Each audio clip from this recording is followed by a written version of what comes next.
বাংলাদেশের জার্সি গায়ে অনুশীলনে নামবেন হামজা চৌধুরী। সহধর্মিণী অলিভিয়া ৩ সন্তানকে নিয়ে সেই মাহেন্দ্রক্ষণের সাক্ষী হতে আগেই উপস্থিত হয়েছেন কিংস অ্যারেনায়। খানিক পরেই ফুটবলারদের বাস এসে উপস্থিত। হামজা বেরিয়ে এলেন বাংলাদেশের জার্সি গায়ে। তার চাওয়া অনুযায়ী ৮ নম্বর জার্সিটাই দেওয়া হয়েছে তাকে। লাল জার্সি গায়ে মাঠে নেমে চারিদিকে ছুটে বেরিয়েছেন হামজা চৌধুরী। সতীর্থদের সাথে খাপ খাইয়ে নেওয়ার সব ধরনের চেষ্টাই করেছেন, কারণ ভারতের বিপক্ষে ম্যাচের আগে হাতে সময় অনেক কম। দেশের ফুটবলে নতুন জাগরণ তৈরি হয়েছে। ফুটবলের হারিয়ে যাওয়া ঐতিহ্য ফিরে পেতে আর দেরি নেই, সেটা মাঠের দর্শক উপস্থিতি বলে দিচ্ছে।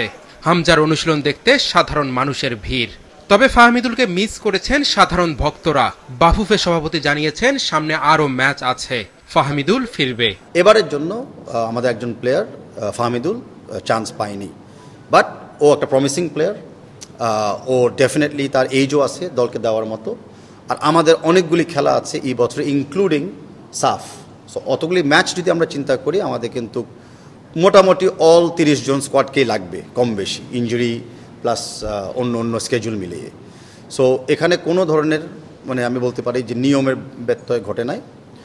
যেই ট্যাকটিক্যাল অ্যাপ্রোচ ইন্ডিয়ার সাথে আমরা নিব, সেই ট্যাকটিক্যাল অ্যাপ্রোচকে বিবেচনা করে বর্তমান 23 স্কোয়াড চুজ করা হয়েছে।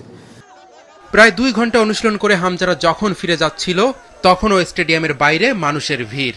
হামজাকে এক নজর দেখার অপেক্ষা।